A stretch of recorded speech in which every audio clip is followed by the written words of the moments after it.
para dar comienzo a este Foro Verde 2024. Primero que nada, buenas tardes. Gracias por acompañarnos este día.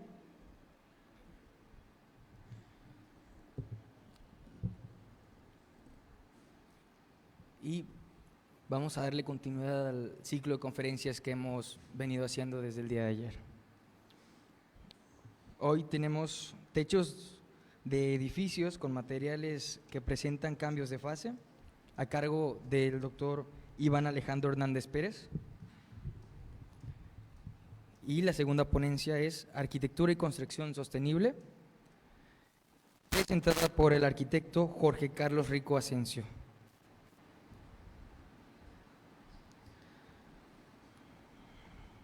Vamos a iniciar con la primera conferencia.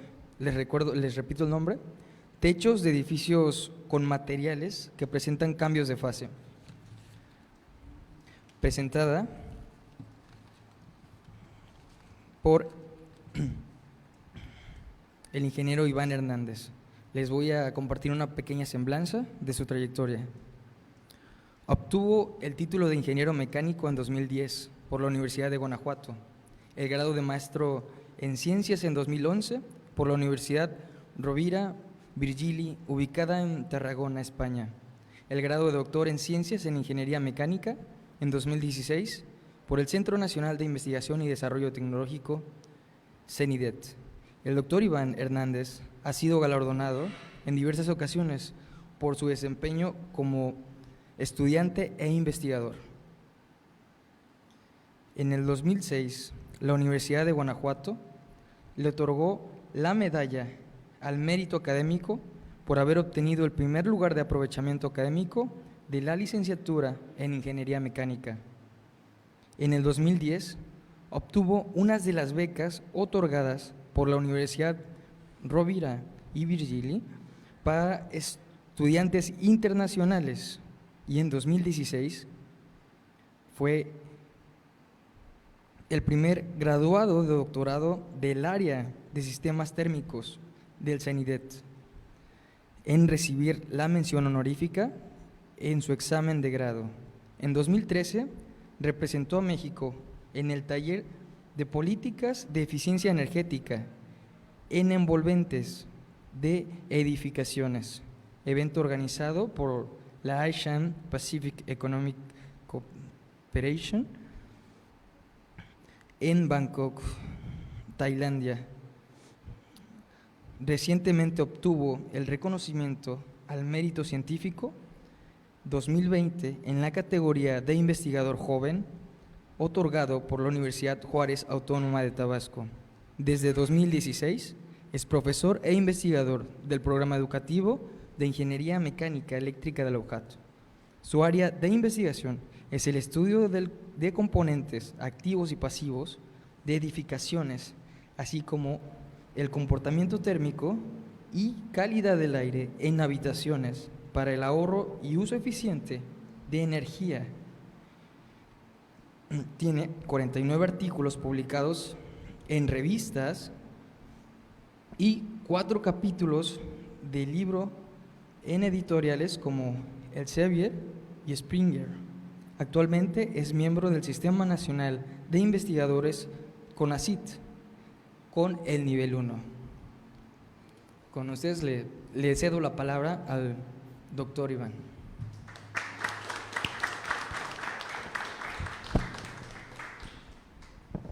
Sí, buenas tardes a todos. ¿Qué tal? Es un gusto poder acompañarlos hoy aquí en este Colegio de Arquitectos. Traigo unas diapositivas que voy a tratar de pasarlas un poco rápido. Básicamente son los resultados de una tesis de posgrado de una de mis estudiantes. Entonces, pues voy a tratar de hacerlo un poco ameno. Les agradezco la invitación y espero que no sea la única ocasión en la que podemos estar aquí todos compartiendo espacio de las experiencias que tenemos, ¿no? Bueno. Más o menos ese contenido es mi presentación, una breve introducción, la energía en edificaciones, qué son los materiales de cambio de fase, el objetivo de esta de ese trabajo, de esta investigación, la metodología de solución, los resultados que voy a presentar y por último las conclusiones. Bueno, todos aquí sabemos que el sector de las edificaciones pues es un sector muy importante, ¿sí? Sin embargo, desde un punto de vista energético podemos tomar estos datos. Vean, según la Agencia Internacional de la Energía, las edificaciones representan el sector que consume más energía en el mundo y más o menos el sector de los edificios consume la mitad de toda la electricidad que se genera en el mundo, ¿no?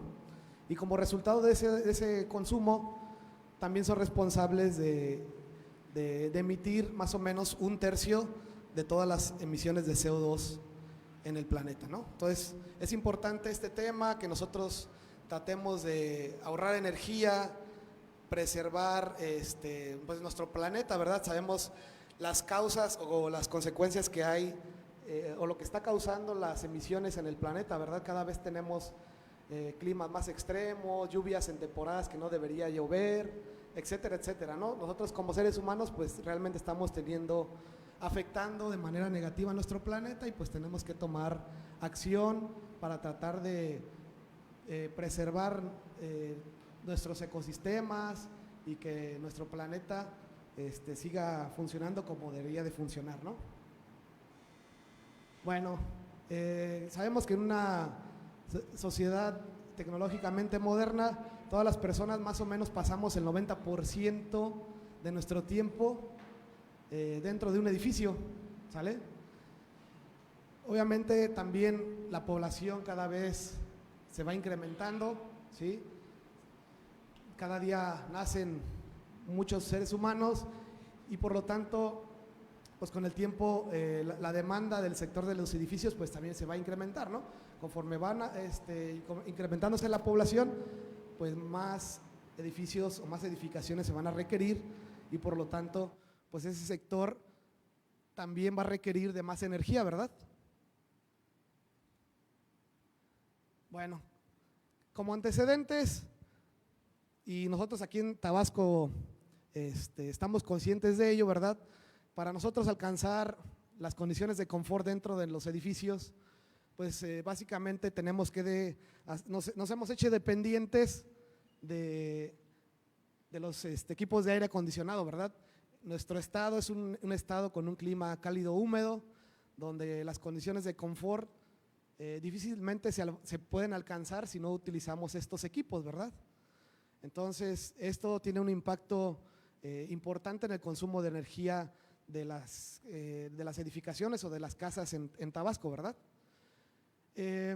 Obviamente en nuestro país, desafortunadamente, el origen de la electricidad que utilizamos para hacer funcionar los equipos de aire acondicionado y otras cosas que consumen energía en las edificaciones, pues esa electricidad proviene de manera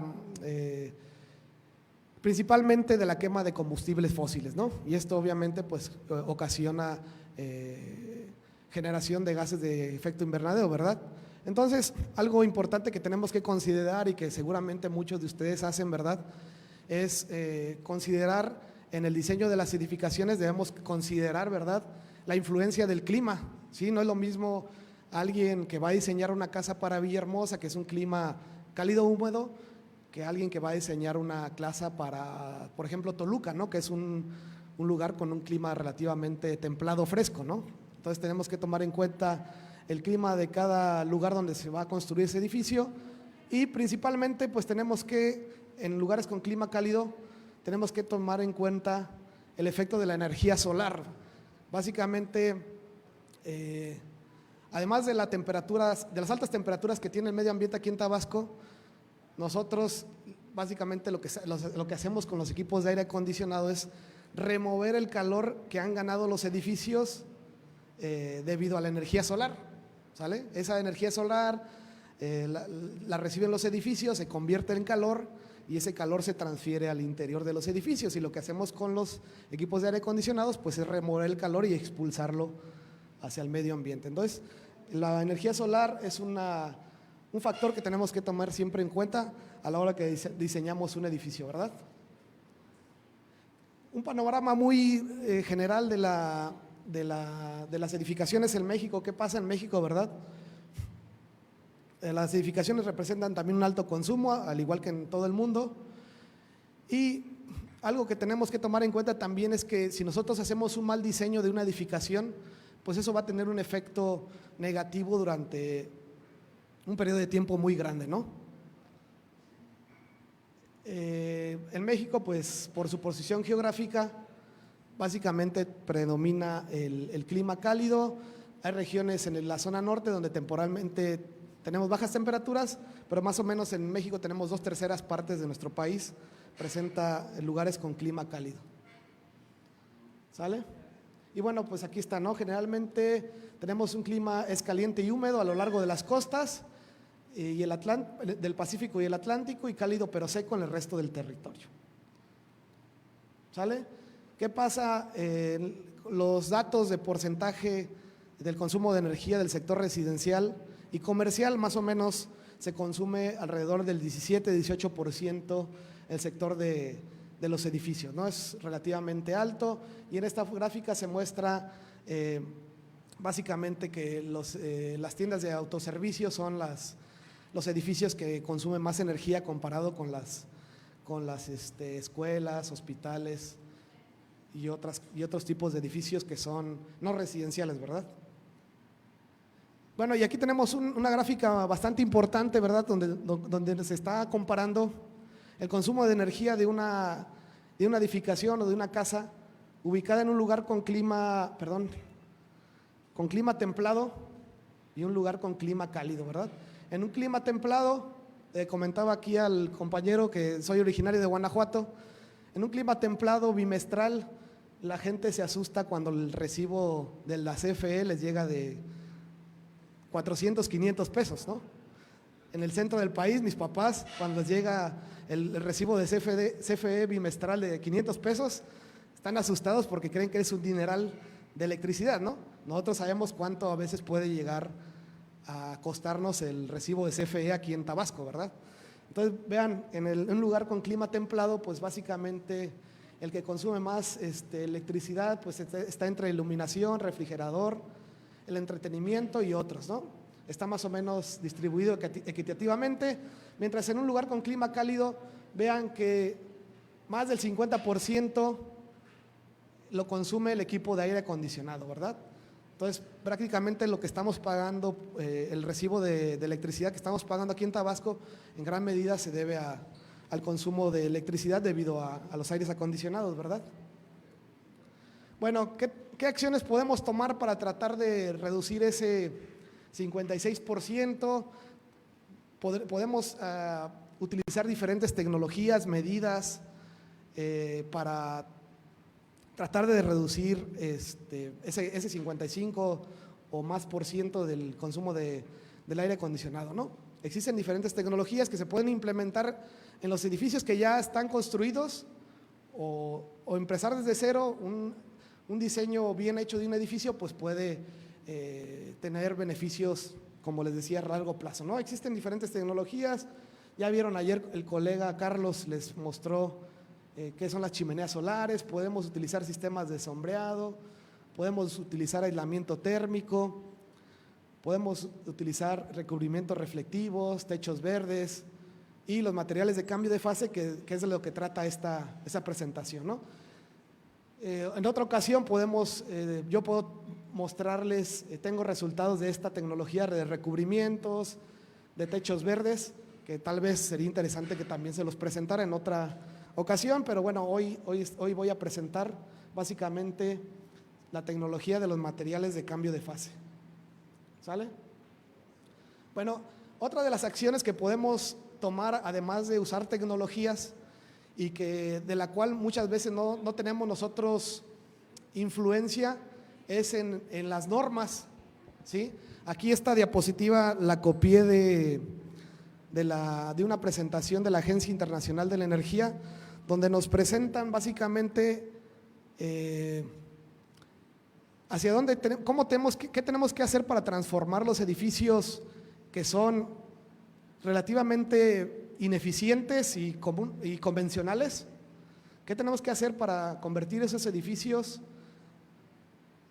hacia edificios que sean edificios de energía cero? ¿Sí? Bueno, ¿qué es un edificio convencional o ineficiente? Pues un edificio que no tiene aislamiento, que tiene ventanas de vidrio simple y que tiene muchas fugas de infiltraciones del exterior, ¿no? Esos son los edificios ineficientes. Y un edificio de energía cero, ¿qué tecnologías podría utilizar? Como dice aquí, ¿no? Un edificio bien aislado, un diseño optimizado y con una buena orientación, que aproveche la luz del día y que incluso pueda generar su propia electricidad, ¿verdad? Ese sería el edificio ideal del futuro, que no consume electricidad y que genere su propia energía, ¿verdad? Pero para llegar de lo ineficiente hacia energía cero, pues todavía nos hace falta muchas cosas, ¿verdad? Y tenemos que, para pasar del primer punto al tercero, tenemos que pasar por el segundo, ¿sí? Y esto básicamente, ¿qué es lo que va a provocar que haya esta evolución en los edificios? Pues la normativa, ¿sí? Si la normativa no promueve el uso de tecnologías de ahorro de energía, pues difícilmente la gente va a querer utilizarlas en sus edificios, ¿verdad? Entonces, pues a veces en esa parte nosotros como académicos, pues no tenemos mucha influencia, ¿verdad? Pero bueno, lo que podemos hacer es dar recomendaciones. Y bueno, en etapa intermedia de los edificios que ya utilizan tecnologías y han aplicado las normas, pues básicamente se pueden utilizar, por ejemplo, ventanas de vidrio doble, edificios que tengan un buen aislamiento térmico y poca infiltración y muchas otras tecnologías, ¿no?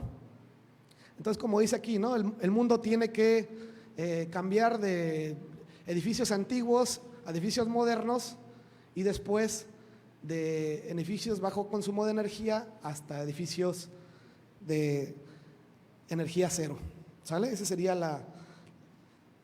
el camino que tenemos que seguir, ¿verdad? Y hablando de normas, ¿qué pasa con las normas del ahorro de energía en nuestro país? Para los edificios que ya están construidos, pues resulta que aquí tenemos un mapa donde nos muestra la Agencia Internacional de Energía, ¿verdad? Que tenemos 3 colores. El color verde son las normas obligatorias, el color naranja las normas voluntarias y el color amarillo, donde hay mezcladas tanto obligatorias como voluntarias, ¿verdad? Entonces vemos, ¿verdad?, que en prácticamente toda Europa, gran parte de Asia, pues tienen normas obligatorias de ahorro de energía para los edificios que ya existen, y en el norte del continente americano, ¿verdad?, tienen normas combinadas, ¿no? Y básicamente en Latinoamérica pues no tenemos ninguna norma obligatoria para los edificios que ya existen, ¿verdad? Eso es para los edificios que ya están construidos.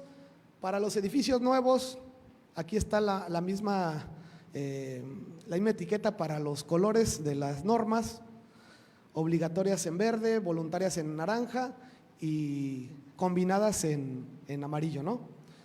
Y vemos a México como en color verde, ¿verdad? Se supone que tenemos normas, bueno, no se supone, sí tenemos normas de eficiencia energética para los edificios que se van a construir o edificios que se están planeando.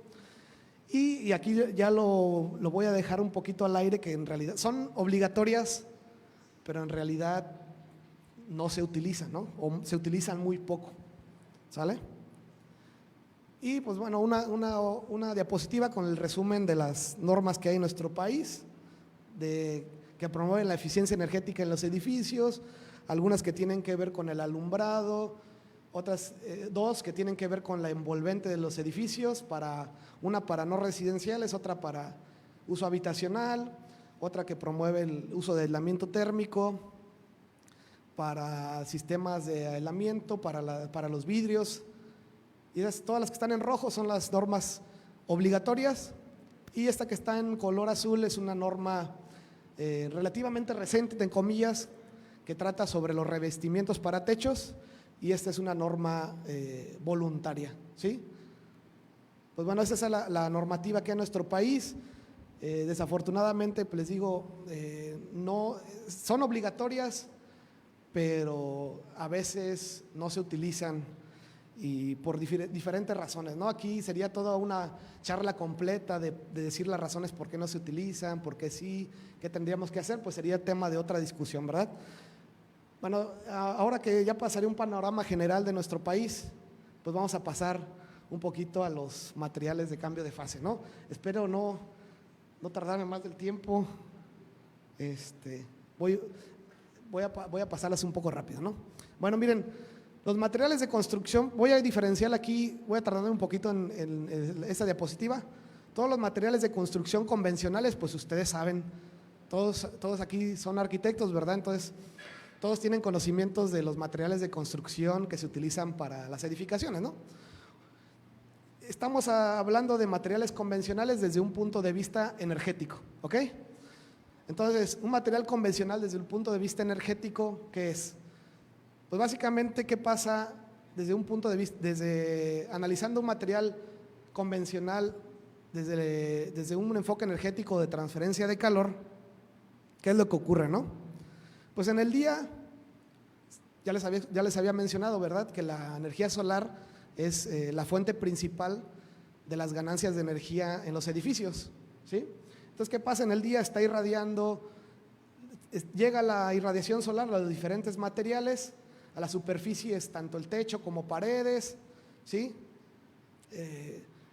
Durante determinado número de horas, ¿sí? Y los materiales convencionales, ¿qué pasa? Absorben una parte de esa energía solar, otra parte la reflejan y otra parte la almacenan, ¿sí? Básicamente es el efecto que pasa en los materiales convencionales, ¿sí? ¿Qué tanto absorban? Pues va a depender del tipo de superficie que tengan o de sus propiedades ópticas, ¿no? Les aseguro que si comparamos un techo que tenga un impermeabilizante negro, se va a calentar muchísimo más que si un techo tiene un impermeabilizante blanco, ¿verdad? Eso básicamente son sus propiedades ópticas. ¿Qué tanto absorbe? Va a depender de las propiedades superficiales de la pared o el techo, ¿verdad? Luego, ¿qué tanto almacenen? ¿Qué tanta energía almacenan? Depende de sus propiedades termofísicas. ¿Cuáles son las propiedades termofísicas? Pues básicamente son la densidad, el calor específico y la conductividad. Mientras más denso sea el material, pues más calor puede almacenar. Y otra variable importante en los materiales de construcción convencionales que tienen que ver con el almacenamiento de energía es el espesor. Mientras más masa tengan, pues más energía pueden almacenar, ¿verdad? Y entonces absorben una cantidad de energía, otra parte la transfieren al interior, y como les decía hace rato, lo que hacemos con los equipos de aire acondicionado es tratar de remover todo el calor que se transfirió al interior y expulsarlo otra vez hacia el medio ambiente, ¿no? Entonces, estos materiales, a diferencia de los que les voy a mencionar ahorita, el proceso de incremento de almacenamiento, la relación de almacenamiento y temperatura se da por calor sensible. ¿Qué quiere decir eso? Que cada vez que absorbe energía, el material incrementa su temperatura. Entonces, mientras más energía va recibiendo, más va incrementando su temperatura, ¿verdad? Ese efecto, pues, todos lo conocemos. Y en la noche, pues, ¿qué es lo que pasa, no? En la noche se apaga el sol, y pues se libera hacia el exterior el calor que almacenaron los materiales, ¿sale? Entonces, la transferencia de calor o el incremento de temperatura de los materiales convencionales se da por calor sensible. Más energía se está absorbiendo, más se incrementa la temperatura, ¿ok? Y entonces, ¿qué pasa con ahora la tecnología que les quiero comentar? Esa tecnología pareciera nueva, pero en realidad no lo es, ¿no? Es una tecnología que ya tiene muchos años, desde los 70s, se han estado investigando y analizando. No es nada nuevo, sin embargo, ahorita más adelante les voy a mencionar algunos de los inconvenientes por los cuales no se han utilizado realmente los edificios, ¿ok? Miren, entonces, ¿qué pasa con los materiales de cambio de fase? Los materiales de cambio de fase son materiales que tienen la capacidad de almacenar grandes cantidades de energía por unidad de volumen debido a su elevado calor latente. Su uso en edificaciones permite retardar y disminuir las ganancias de calor durante las horas de sol.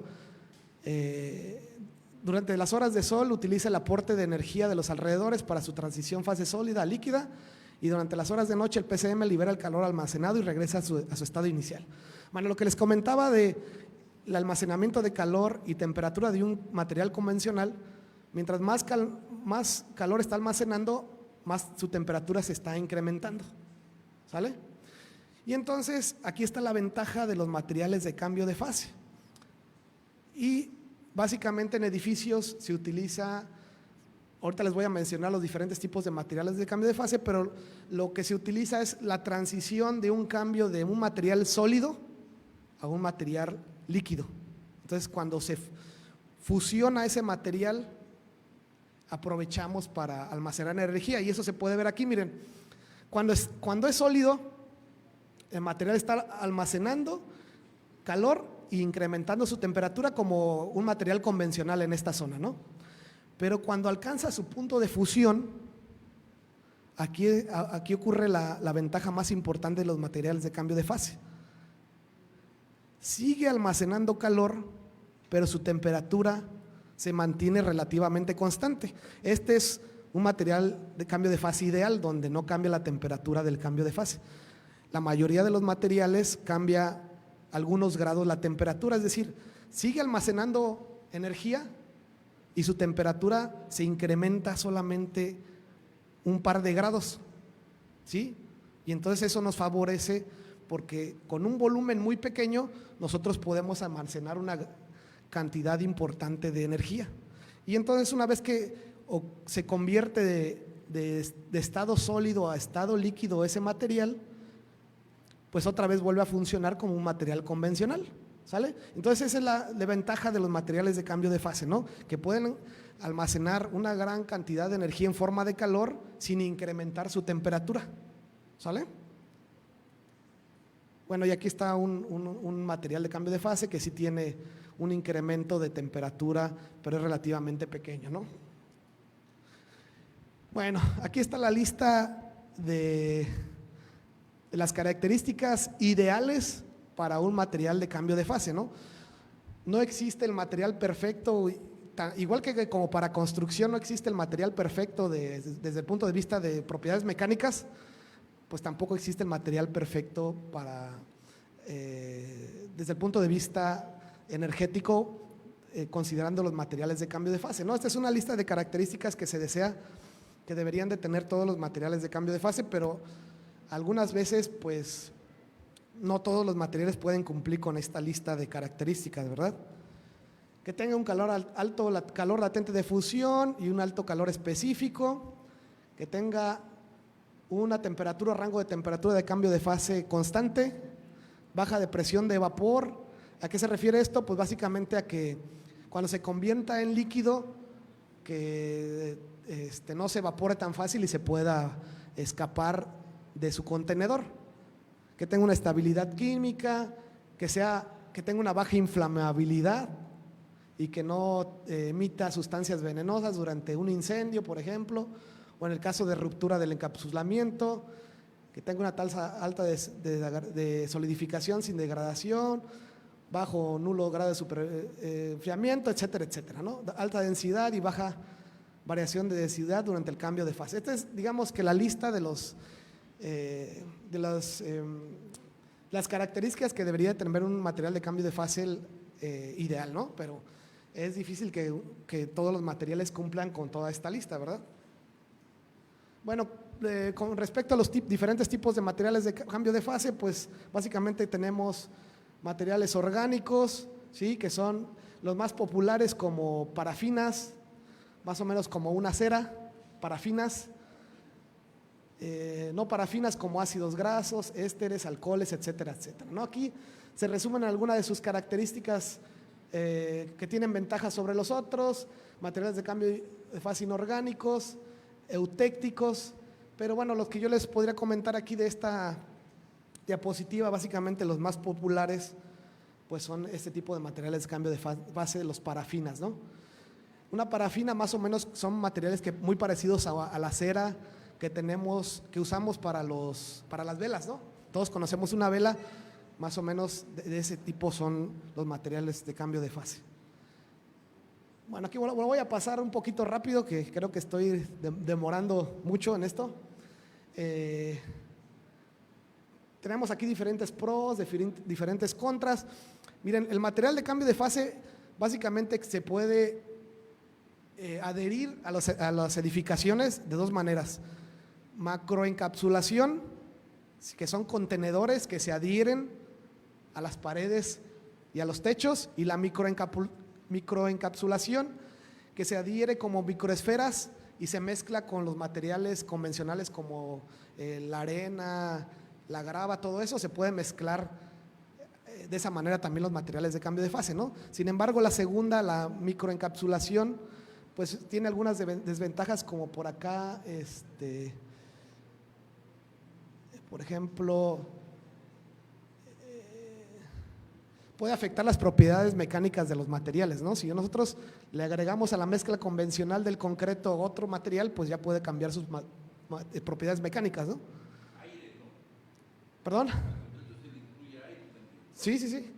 Pero no, es lo mismo, pero le digo, le agregamos otro material extra, el material de cambio de fase, pues eso puede modificar sus propiedades mecánicas también, ¿no?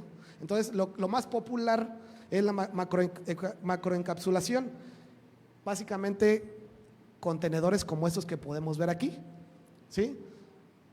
Entonces, miren, estos contenedores, estos se están implementando en un falso techo como este que tenemos aquí, ¿sale? Son placas que tienen dentro el material de cambio de fase, o como estas que están aquí.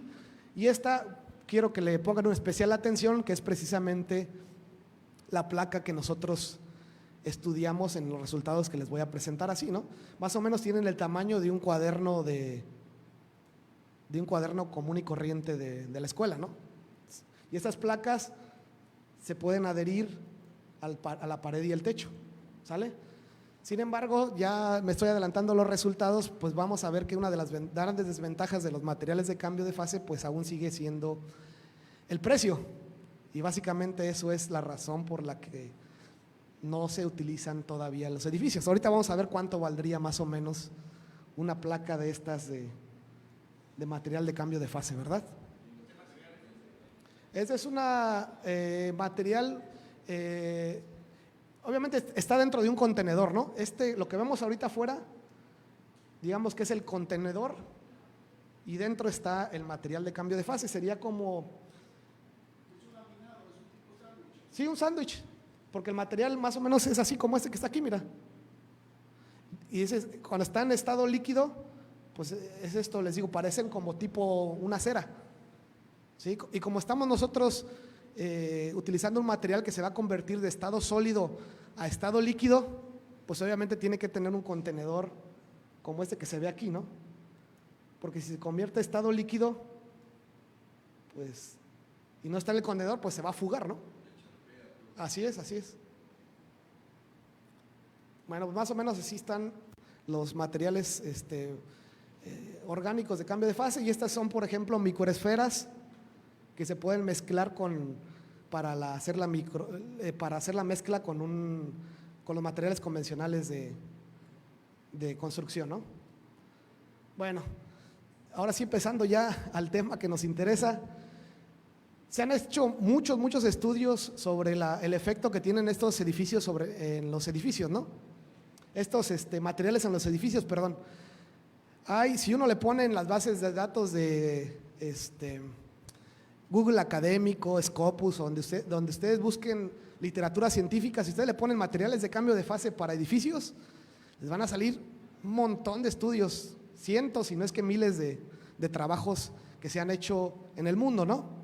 Por ejemplo, aquí yo puse algunos que se ven, algunos trabajos que se hicieron en India, Marruecos, China, India, y algunos de los resultados, miren, les adelanto rápido, ¿no?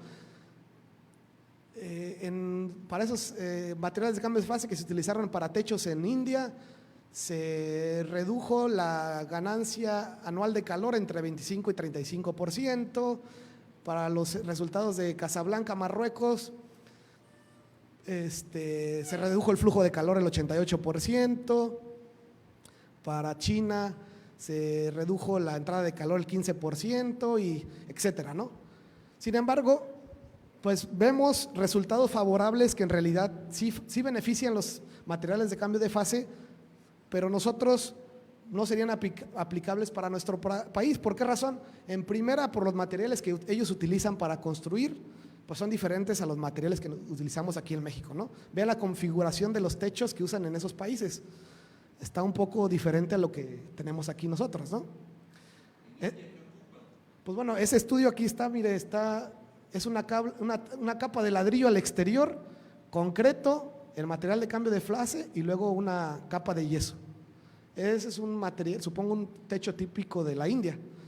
Claro, va a haber diferentes en cada país también, igual que nosotros, ¿no? Pero lo que les decía es que, si bien podemos ver que los materiales de cambio de fase muestran resultados favorables, nosotros quisimos averiguar, investigar y decir, bueno, ¿qué pasaría si nosotros los utilizáramos aquí en Tabasco, verdad? Nosotros nos dimos a la tarea de investigar y analizar el comportamiento de un material de cambio de fase para una configuración o bajo las condiciones de nuestro estado, ¿no? ¿Qué pasaría si yo pongo un material de estos en un techo de concreto de una edificación de Tabasco? Tenemos condiciones de clima diferente y tenemos condiciones de tipo de construcción diferente en los techos, ¿verdad? Entonces, el objetivo de esta investigación fue analizar el comportamiento térmico de un techo de concreto con un material de cambio de fase para su evaluación energética en una zona de clima cálido húmedo. Y básicamente lo que hicimos fue, ahí en Cunduacán, los colegas de mi cuerpo académico tienen una estación meteorológica donde nosotros podemos monitorear las condiciones de clima de Cunduacán, y esas condiciones de clima de Cunduacán las utilizamos para alimentar un modelo numérico teórico para calcular la transferencia de calor a través de un techo, ¿sí? Todo lo que les voy a mostrar de ahora en adelante, los resultados fueron obtenidos con un modelo que nosotros desarrollamos y diseñamos, un modelo de computadora, pues como un tipo software, ¿sí? Que nosotros diseñamos y construimos para analizar qué pasaría si yo instalo un material de cambio de fase en un techo de una casa en Cunduacán, Tabasco, ¿sale? Esta fue la configuración que analizamos, concreto. Analizamos la configuración más sencilla de analizar desde un punto de vista de transferencia de calor, pues es un material homogéneo de concreto, una losa convencional de 13 centímetros. Aquí, ¿qué tan convencional o no? Ustedes me van a decir, saben mejor que yo si esto es convencional o no. Nosotros lo pusimos de 13 centímetros, más o menos creo que le atinamos un poquito, ustedes estarán de acuerdo o no, no lo sé. Pero bueno, analizamos una losa de concreto de 13 centímetros, ¿sí? ¿Y qué hicimos? Pues bueno, al exterior tenemos condiciones de Cunduacán, condiciones de temperatura, irradiación solar, velocidad de viento, todas las condiciones en el exterior son de Cunduacán, Tabasco, y en el interior supusimos que este techo estaba instalado en una casa que tenía aire acondicionado y que la temperatura en el interior tenía 25 Celsius, ¿sale? Ese modelito, así por simple que vean, parece un dibujito simple. Para dibujarlo está sencillo, pero para analizarlo desde el punto de vista de transferencia de calor, créanme que no es tan sencillo, ¿sale? Analizamos varias configuraciones. Ahorita las muestro. Son condiciones dinámicas de Cunduacán. Analizamos, ahorita lo voy a presentar, si quieres, cuando pase esa diapositiva lo vas a poder ver, ¿vale? Para que no me adelante más. Analizamos diferentes configuraciones, el concreto y la posición del material de cambio de fase en varias posiciones, ¿no? 2 centímetros cercano de la superficie interior, 4 centímetros, 6, 8 y hasta 10. ¿Sí? Quisimos analizar, bueno, pues hay que analizar en qué punto nos convendría instalar el material de cambio de fase. Aquí se me pasó comentarles que el espesor del material de cambio de fase es solamente 1 centímetro. ¿Por qué 1 centímetro?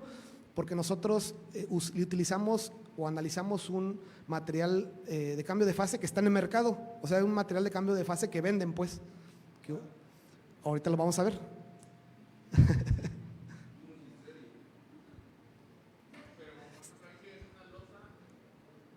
¿Una losa? Ajá, perdón.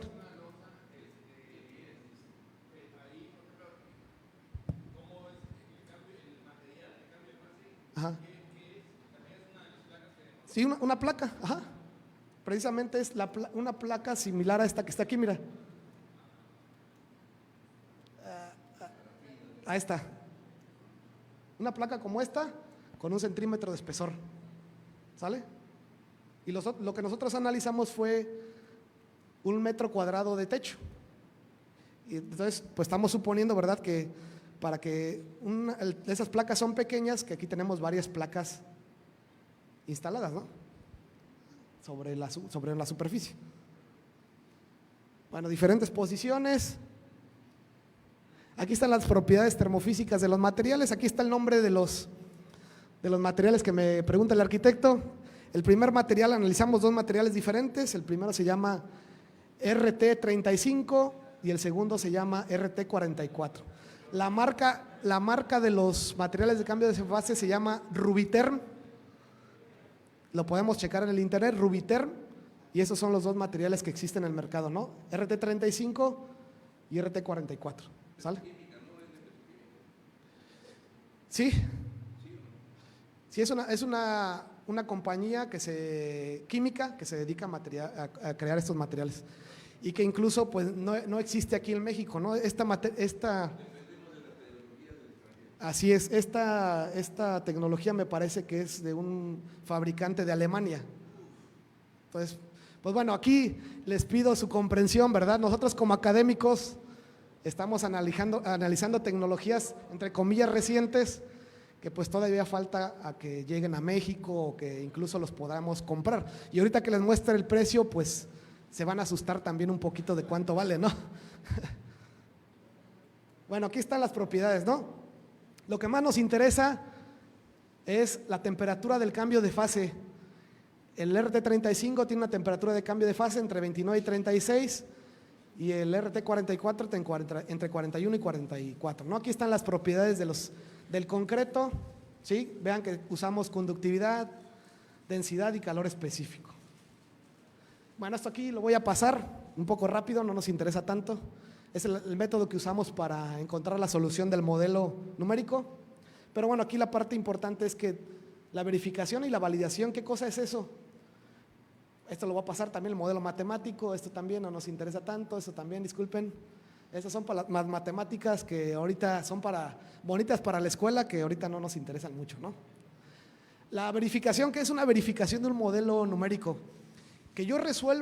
La verificación es que yo resuelva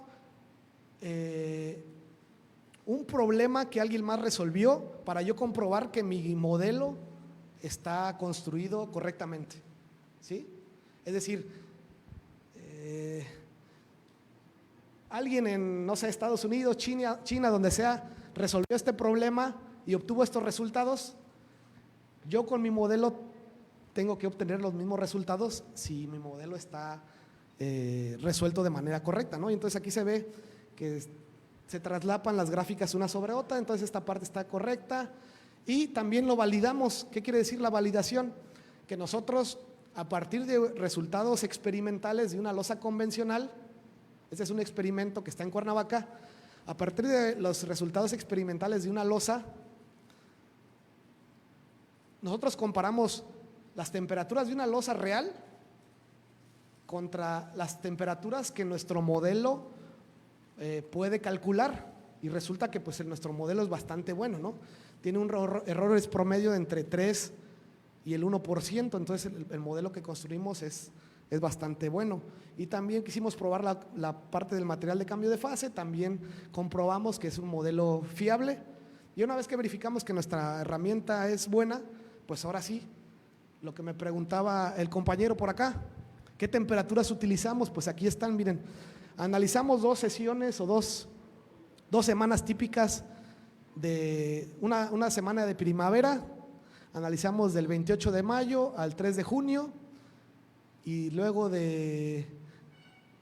bueno, aquí no sé si eso sea primavera o no, aquí disculpen, y verano, bueno, las temperaturas que me comentaban, miren, aquí se ve las gráficas de los datos obtenidos en la estación meteorológica, ¿no? La línea azul son las temperaturas del medio ambiente y la línea gris es la irradiancia.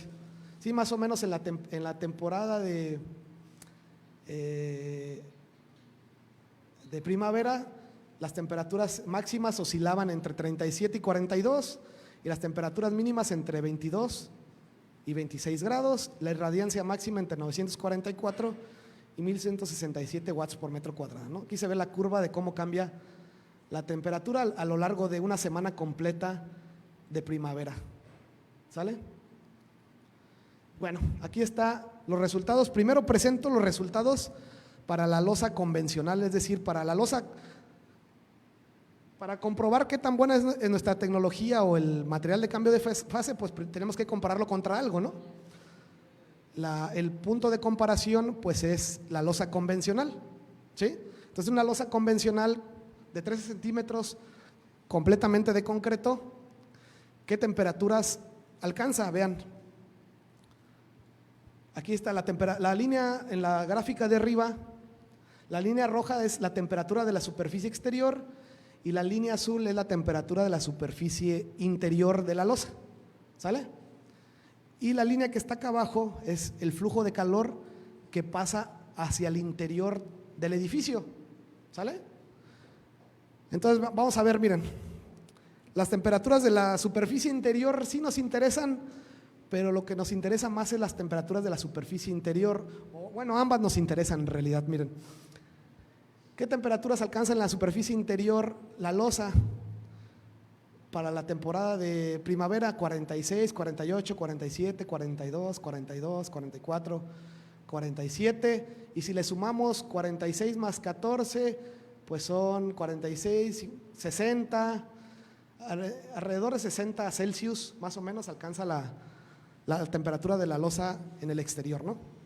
Entonces, más o menos entre 45, 48 al interior y hasta 60, un poco más al exterior. ¿Sale? Esos valores vamos a recordarlos, que son los de los datos de la losa convencional. Y lo del flujo de calor es qué tanto calor pasa hacia el interior una losa convencional. Y eso se puede ver en esta gráfica que está aquí, miren. Y obviamente estas son gráficas a lo largo del tiempo, ¿verdad? A las 8, a las 16, a las 24, aquí acabaría un día, el siguiente día otra vez a las 8, 16 y 24 y así sucesivamente, ¿no? Hasta terminar los 7 días. Algo muy importante que se analiza cuando hacemos un estudio de transferencia de calor es el tiempo de retraso. ¿Qué es el tiempo de retraso? Pues básicamente en el tiempo que tarda en manifestarse el pico de temperatura en la superficie interior, es decir, hay 1.5 horas, 2 horas, entre 1.5 y 2 horas de tiempo de retraso, que quiere decir que la temperatura máxima en el interior se da 2 horas después de que la temperatura en el exterior alcanzó su valor máximo, ¿sale? Es el tiempo que tardó en manifestarse la temperatura máxima en la superficie interior, ¿sale? Tiene un tiempo de retraso de 1.5 y 2 horas aproximadamente. Y los flujos de calor, vean, más o menos entre los picos, casi 150, algunos un poquito arriba de 100, pues cada día es diferente, obviamente los flujos de calor van a ser diferentes para cada día, ¿verdad? Bueno, esa es la losa convencional. Vamos a recordar un poquito los valores para hacer la comparación. Y luego aparece el material de cambio de fase, ¿no? Y si nosotros vemos las temperaturas de la superficie exterior e interior, pues aquí no pareciera que no cambiaron tanto, ¿no? Ahorita voy a hacer un zoom para que veamos más claro este comportamiento, ¿no? Miren, si yo hago un zoom sobre el día 2 y el día 3, las temperaturas pareciera que hasta se incrementaron, ¿no? En el exterior se alcanzan casi 65 para el día 2 y 3, y en el interior se alcanza más o menos 44, 43, pero algo muy importante, el tiempo de retraso. Miren, en la losa convencional el tiempo de retraso era aproximado de una hora y media, 2 horas. En el techo que tiene el material de cambio de fase, esta configuración E es la configuración que tiene el material de cambio de fase más cerca de la superficie interior, o sea, hasta abajo casi, ¿no? Entonces tiene un tiempo de retraso de 2.5 y 3 horas, ¿sí? ¿Y qué pasa con los flujos de calor? Vean, ¿sí se acuerdan que en la losa convencional el pico más o menos alcanzaba 150? Aquí se alcanza un poquito, no sé, 125 o alrededor. Entonces el pico del flujo de calor se redujo 16 y 17%, ¿sale?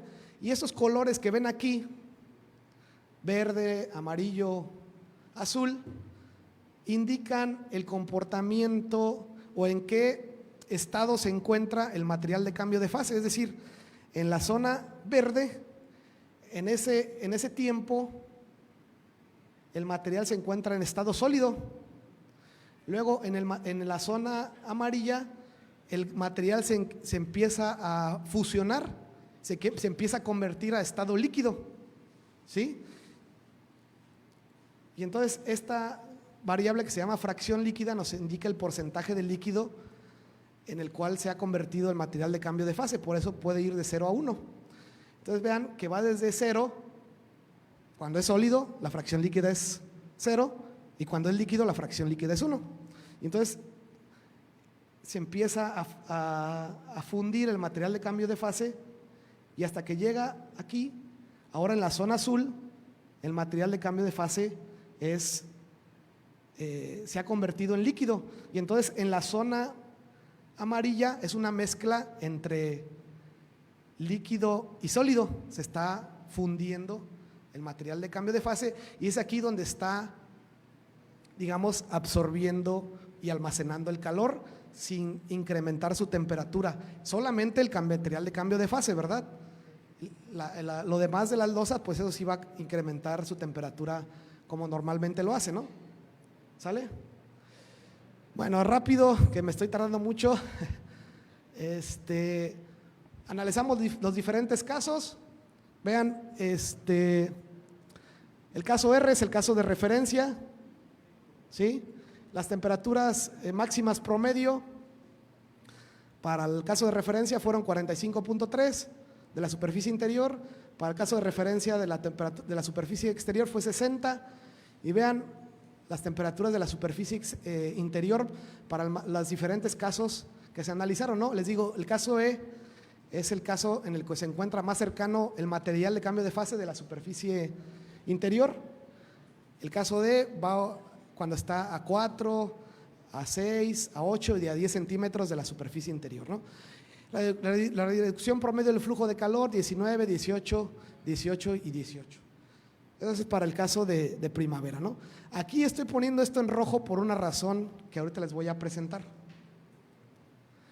Pues resulta que el fabricante del material de cambio de fase, en su hoja técnica, da recomendaciones de cómo se debe instalar, y una de las recomendaciones importantes que da el fabricante es la temperatura máxima de operación. Es decir, que no recomiendan el fabricante que utilicemos el material de cambio de fase para aplicaciones que alcancen temperaturas mayores de 65. ¿Sale? Y entonces aquí vemos dos configuraciones diferentes. La configuración A es la configuración que tiene el material de cambio de fase más arriba, y la configuración E, que es la configuración de material de cambio de fase cuando está más abajo de la losa. Entonces vemos aquí, por recomendación del fabricante, pues obviamente sería más recomendable utilizar el material de cambio de fase cercano a la superficie interior por precaución o por recomendación del fabricante, ¿verdad?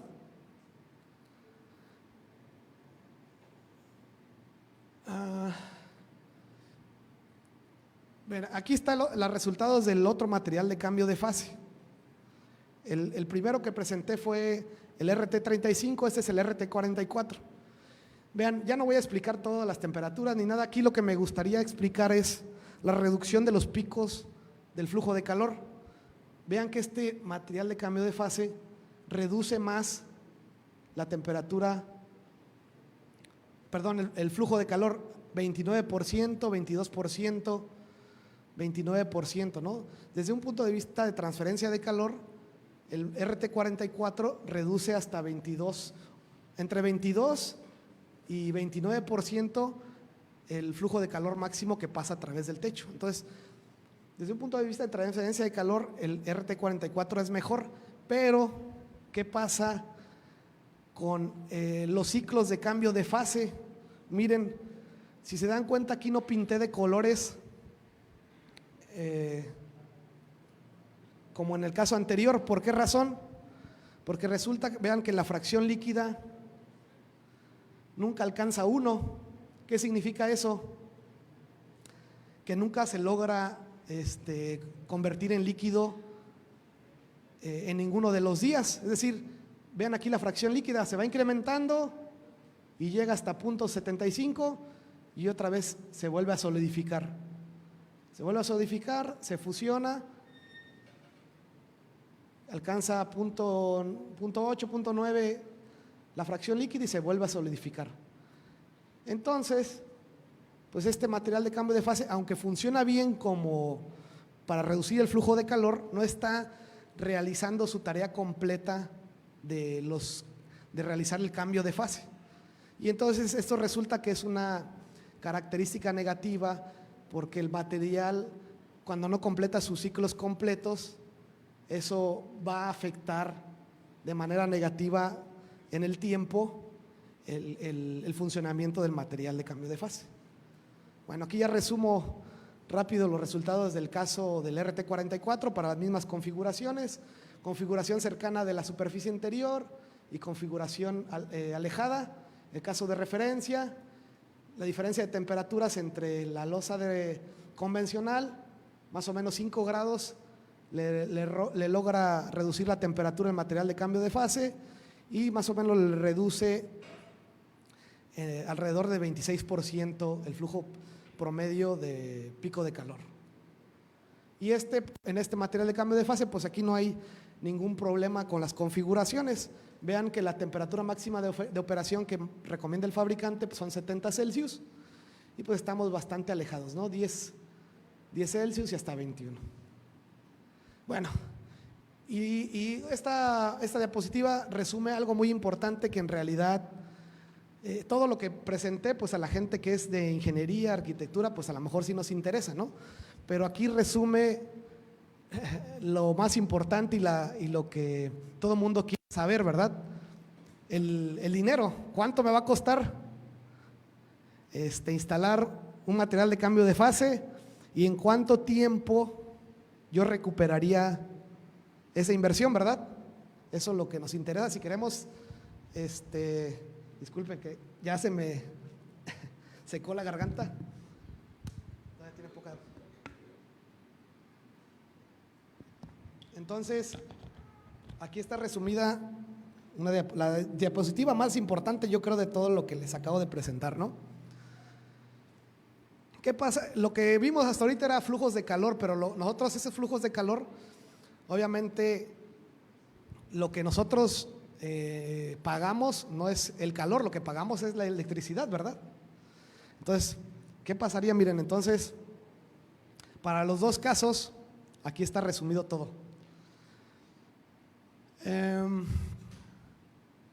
Si convirtiéramos Si calculáramos la energía que se necesita para remover ese calor que ganó cada configuración de techo, podremos calcular los ahorros de electricidad, ¿sí? Entonces vean, los ahorros de electricidad por metro cuadrado para cada configuración, aquí están, ¿no? Son por metro cuadrado, por eso están bastante reducidos, ¿no?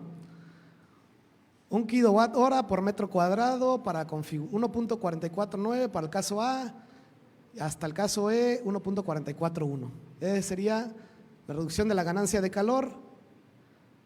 En porcentaje, pues sería 14%, 14, más o menos 14%, ¿no? Y ahorro en pesos por semana, más o menos, esto parece muy poco, ¿no? Por semana estaríamos ahorrando alrededor de 6 pesos por metro cuadrado, ¿sí? O sea, cada semana que llevo, si yo instalo un material de cambio de fase, a la semana yo voy a ahorrar 6 pesos por metro cuadrado, ¿verdad?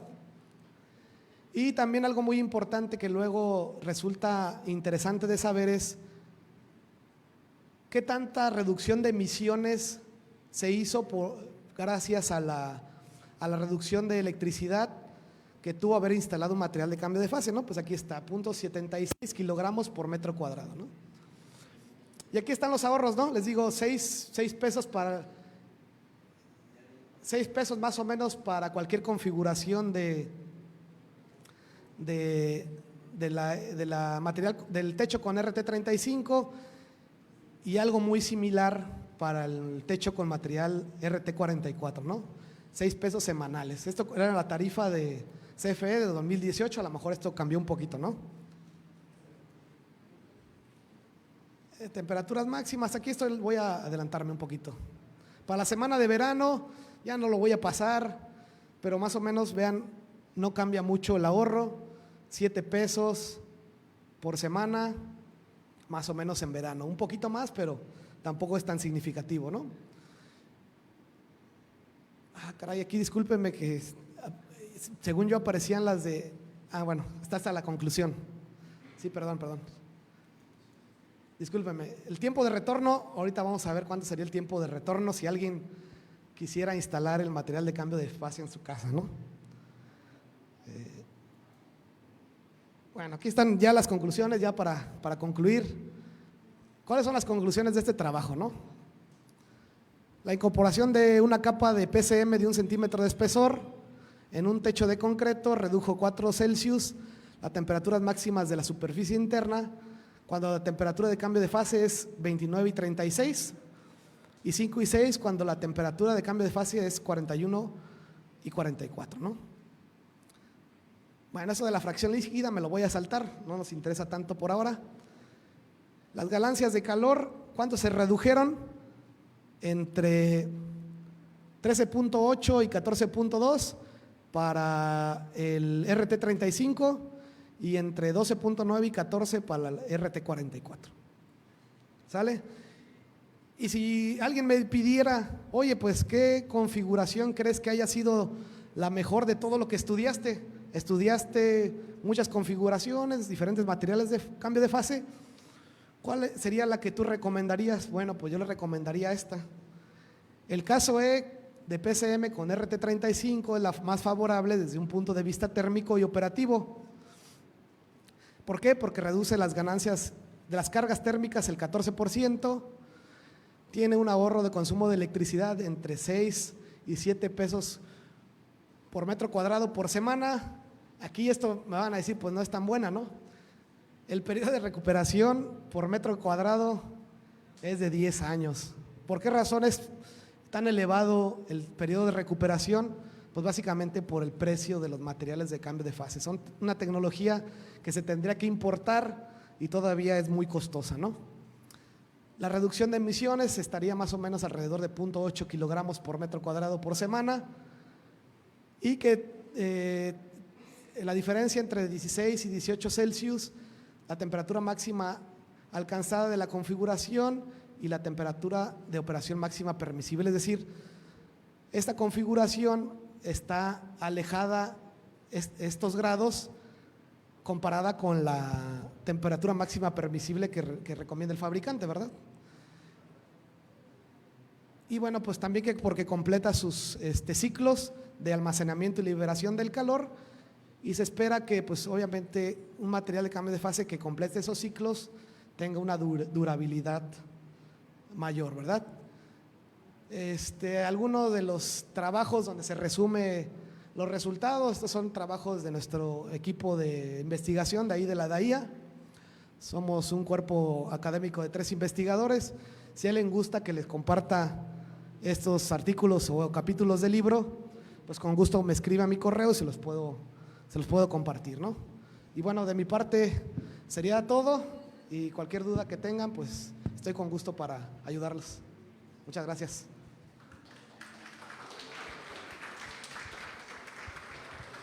Buenas noches a todos, agradecemos la participación de aquí del doctor, e igual se abre el espacio para preguntas, comentarios que quieran hacer de parte de aquí de los que nos acompañan esta noche.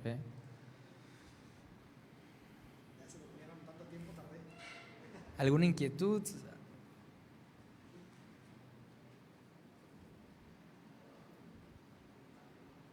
No se oye, sí.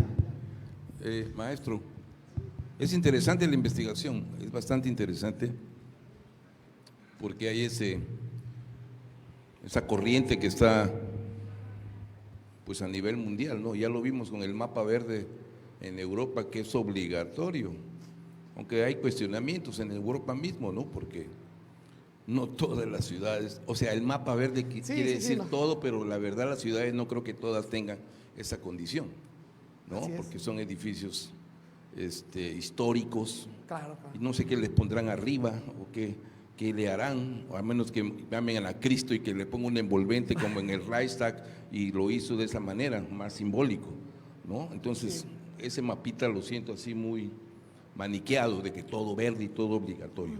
Entonces, las condiciones son diferentes en la propia Europa. ¿Qué lo convenció a ustedes de utilizar el RT35? ¿Qué lo convenció técnicamente? ¿No hay otros materiales más naturales, menos, deben ser sintéticos todos estos, ¿no? O no sé, le preguntaba yo al principio si son de petroquímica y aglomerados y todo lo que ello implica. ¿Qué le convenció de que esa es una solución que en un momento dado implicaría reducir esas temperaturas en los interiores y todo lo demás? ¿O hay otros materiales? A lo mejor en la India hay más baratos, ¿no? A lo mejor. Pues, sí, mire, definitivamente es un estudio, digamos, académico, donde se limitó a buscar materiales que estuvieran accesibles en el mercado y que ya se vendieran, porque hay cientos de materiales que están en fase de investigación y que todavía no los venden, ¿no? Digamos que lo primero que hicimos antes de para empezar a seleccionar los materiales fue, bueno, pues vamos a ver qué materiales ya existen y están en venta, ¿no? Y de los que están en venta empezamos a investigar, ¿no? Pues mira, está este material, y de los más populares, digámoslo así, desde el punto de vista técnico, son los materiales de cambio de fase macroencapsulados que vienen en sus contenedores, ¿no? Esa es la segunda característica que dijimos, bueno, pues son los más populares, son más fáciles de instalar, pues vamos a empezar por los materiales que ya existan y que sean con esas características de macroencapsulación, ¿no? Y después empezamos a investigar con fabricantes, ¿no? Que nos dieran la cotización de cuánto costaba ese material de cambio de fase, porque créanme que se escribió a muchos fabricantes y la mayoría no contestaba, ¿no? O sea, y de Rubiterm, se llama la marca de la empresa que nos contestó, fue de las, creo, pocas o única que nos logró compartir el precio del material de cambio de fase, la hoja técnica de características, para que nosotros pudiéramos considerarlo en nuestro estudio. Es decir, no pudimos conseguir siquiera las puras cotizaciones de otros tipos de materiales de cambio de fase. Entonces, pues por eso nos limitamos a eso. Así es. Pues bien, por el trabajo. Y yo quisiera comentarle algo sobre estas techos de, ¿cómo dijo usted?, de cambio de fase, Ajá. ¿no? Aquí sí hay una práctica que se está haciendo en nuestra ciudad, en aquellas casas de losa plana. Ajá. ¿Qué es lo que están haciendo? Pues levantan una techumbre arriba de ella y permiten el movimiento del aire y la reflexión en un momento dado del asoleamiento. Lo están haciendo, lo están haciendo, es poner la estructura arriba Sí, del metálica, techo. ¿no? Una estructura metálica, generalmente. Sí, ligerita, que resiste el viento, que resista todo. Y algunos, bueno, a veces le ponen las celdas solares para poder en un momento dado generar esta posibilidad. Pero eso se está haciendo. Sí, ¿no? Y esa configuración, créame que es, ahorita lo que está diciendo el arquitecto, Ingeniero, perdón, como es colegio de arquitectos. como tú. Ah, bueno, no pasa nada, hombre. Créame que esa configuración que me comenta de que le pongan una techumbre arriba de la losa normal es una de las mejores para bloquear el paso de calor a las casas, ¿eh? Algo tan simple como eso, le estamos reduciendo el paso de calor a la casa como no tiene idea. Yo tengo resultados de esa configuración. En otra ocasión, si gustan, yo les puedo presentar una comparación de un techo normal así que está expuesto al sol y otro que tiene una estructura metálica arriba. Cuánto calor se reduce por usar esa configuración, y créanme que es mucho el que se reduce. Y un último comentario, nada más, perdón por mi insistencia en preguntar. Aquí, en principios del siglo XX, ¿cuál era la solución para el calor? ¿Lo sabe? ¿Cuál era la solución para las viviendas en la ciudad de Villahermosa 1920, 1930? Bueno, desconozco completamente el tema, pero supongo que era construir los edificios muy altos con adobe, paredes muy grandes, ¿no? De ladrillo rojo cocido, Ajá. alicatados, sin acero, alicatados, sin castillo, sin nada. Y arriba, estructura de madera, doble altura, Así y es. arriba, teja marsellesa. Y teníamos esa solución y no teníamos esta condición de estas temperaturas, 20, 30, 40, hasta los 40 todavía. Cambió el concreto Y están todavía testigos de nuestra arquitectura en la ciudad, para que lo observe. Sí. Muy bien. Gracias. Gracias.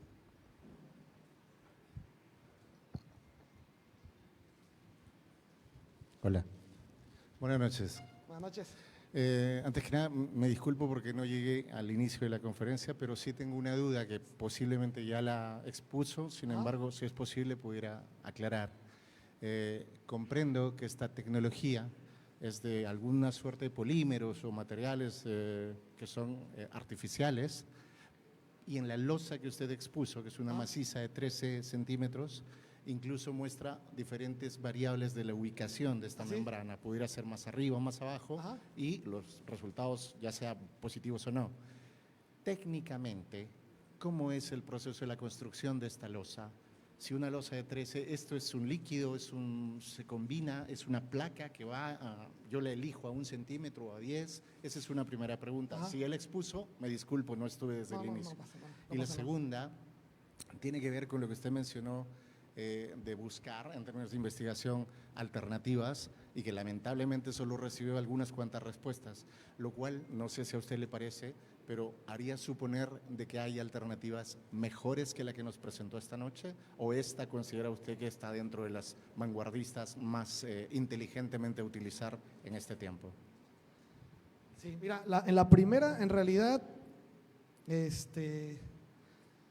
yo lo que te podría comentar sobre el proceso de construcción, no lo hemos hecho, es un estudio completamente teórico, y lo que nosotros, y aquí a lo mejor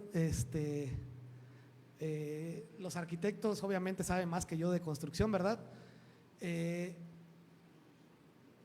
Lo que nosotros supusimos para hacer este estudio, no hemos hecho la construcción de la configuración, ¿no? Todo es modelo teórico, ¿no? Pero el material viene encapsulado de esta forma, mira, esto fue lo que les comenté casi al principio. El material de cambio de fase viene encapsulado en esta forma. son me parece que son de aluminio, viene encapsulado en una placa de aluminio o de algún otro material.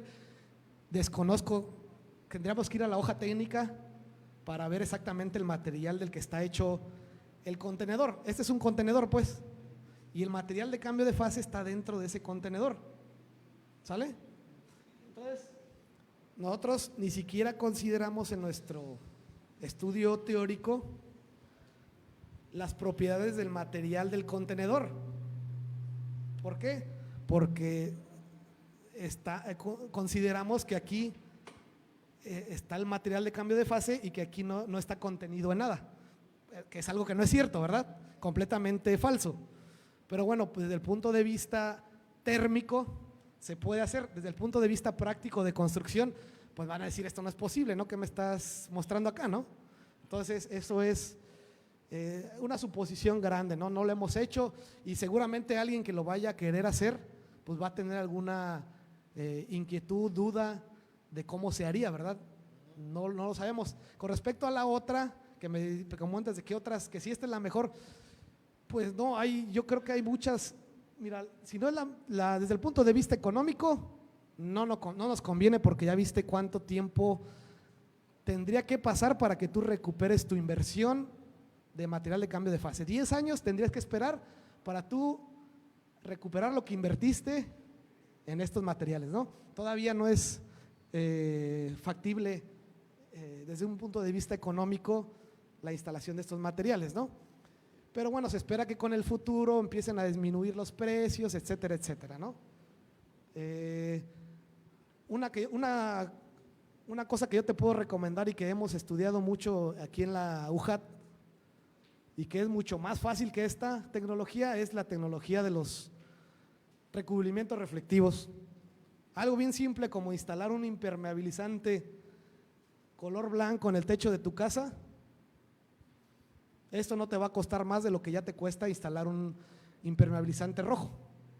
Y créeme que con esto, si tú mantienes limpia tu azotea y de color blanco el resto del año, más o menos se estima que puedes ahorrar 20% de electricidad comparado con una azotea que tiene un impermeabilizante rojo o incluso más, que he visto azoteas que se les ha ocurrido impermeabilizar color negro, que eso es un crimen aquí en Tabasco, ¿no?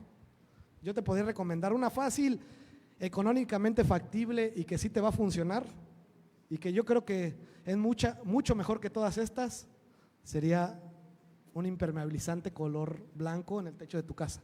Con ese vas a mejorar mucho tu ahorro de energía. Bueno, complementando la pregunta que te hicieron, en las diapositivas anteriores tienes el panel de aluminio y tienes el material y se ve que lo están instalando por la parte de abajo. Entonces, en la parte de construcción sería como un falso plafón o adherirlo en la parte inferior, en el lecho abajo de losa, porque ponerlo en la parte de en medio dentro del concreto implicaría tener una junta de los dos concretos. Entonces, constructivamente hablando y estructuralmente sería un poco factible, ¿no? Y ahí tienes en la parte inferior esa cuestión. Así es, tienes razón.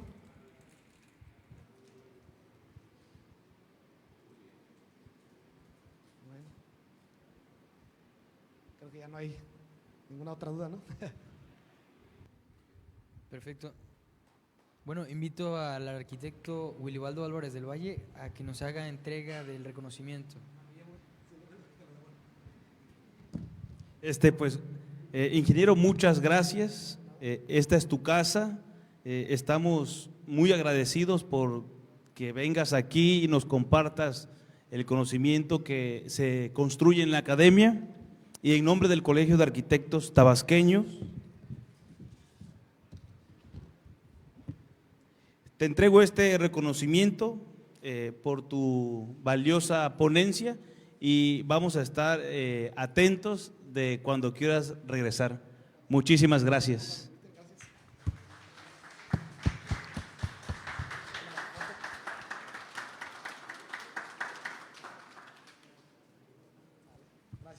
Muchas gracias. Y bueno, vamos a continuar con el programa. Ok. Es el momento de agradecerles a nuestros patrocinadores, Tabla Red, por proporcionarnos parte de la escenografía de este foro, y le invito a pasar a que nos comente un poco de su material que nos traen aquí.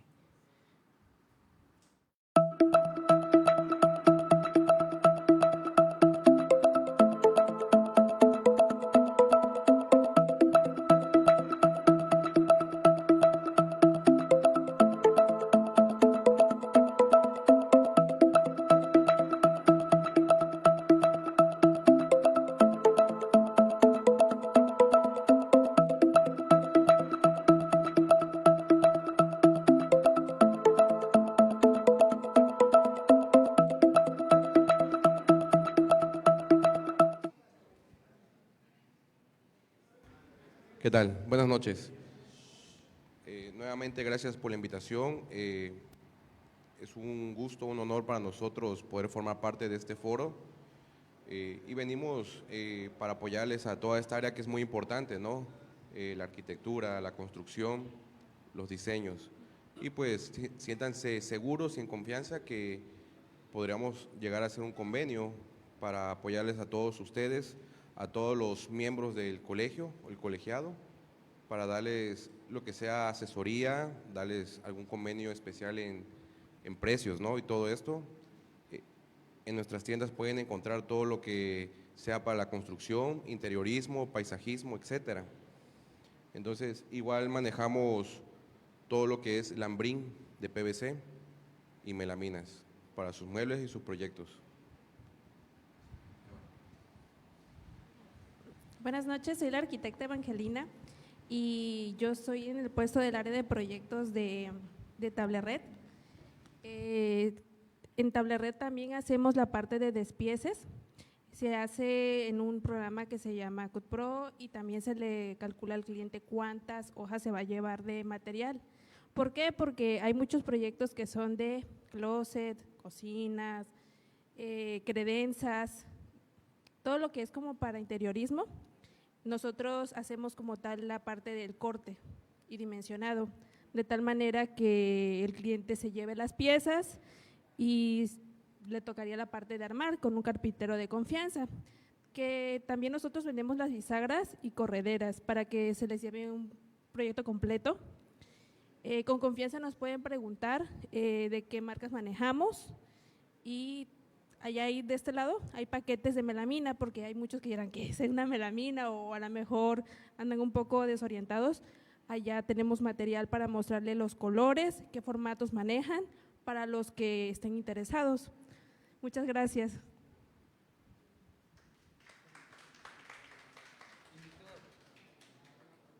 Al arquitecto Wilibaldo Álvarez que nos haga entrega del reconocimiento. Como decía, bienvenidos, esta es su casa y bueno, vamos a estar abiertos a cualquier oferta, promoción que quieran hacernos. En el Colegio de Arquitectos contamos con una gama amplia de constructores que utilizan este tipo de materiales y para nosotros es un timbre de orgullo que estén aquí participando y valoramos mucho sus aportaciones. Muchas felicidades. Gracias, gracias.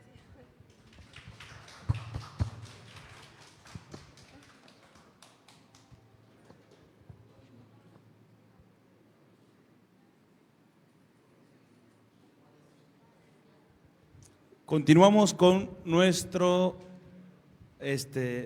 ciclo. Ok, tenemos un pequeño break de 5 minutos. Pueden pasar